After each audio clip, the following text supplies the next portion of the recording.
28 people were aboard a ship in the Antarctic Ocean, but their ship was stuck in millions of tons of ice. They had been stranded in the same spot for 7 months. One night, during that time, they heard a loud noise from beneath the ship, and the ship tilted to one side. It seemed as if someone had tried to forcefully push the ship from below. What happened next was beyond their wildest imagination. Welcome back to Chronicle TV's videos. Viewers, the Antarctic Ocean, where waves are as high as buildings, winds blow at 100 kilometers per hour, and the water temperature is so low that human blood begins to freeze. Traveling in this ocean is like embracing death.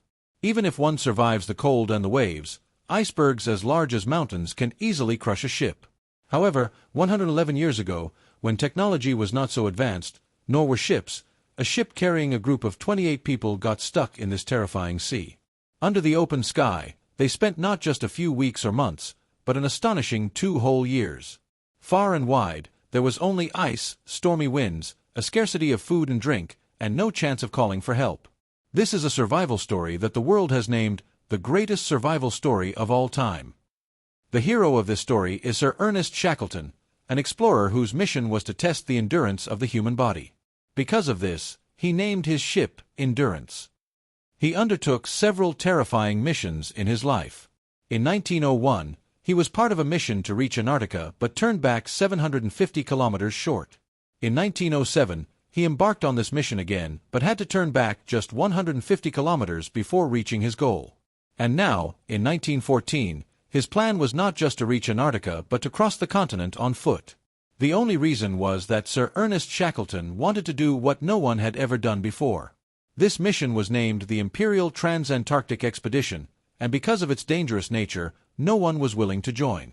Sir Ernest's first challenge was to find a crew for his expedition. So he wrote an advertisement and published it in The Times newspaper. Remember, this was no ordinary tour operator's ad. Its opening words were, "Men wanted for hazardous journey." It clearly stated that the pay would be very low, they would face deadly cold, have to live in darkness for many months, constantly face dangers, and there was no guarantee of a safe return. Sir Ernest wanted to attract people who were not afraid of danger. Soon, he hired a crew of 27 people. Sir Ernest had planned this mission for 4 years. But as the time drew near, his expedition dream began to blur because World War I had begun. Everyone thought the expedition would be cancelled.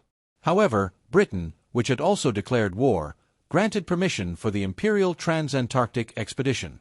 For this mission, an extremely strong ship was needed that could cut through the ice-covered Antarctic Ocean. But this was no ordinary ship that could be easily built. Fortunately, such a ship already existed for use in the Arctic. A Norwegian company had built this ship for another explorer who, at that time, wanted to take the elite class on polar bear hunts via this ship. But his business model failed. Sir Ernest bought this ship and named it Endurance. The Endurance was specially built from thick American oak wood, and its design was such that the wood could withstand the immense pressure of ice.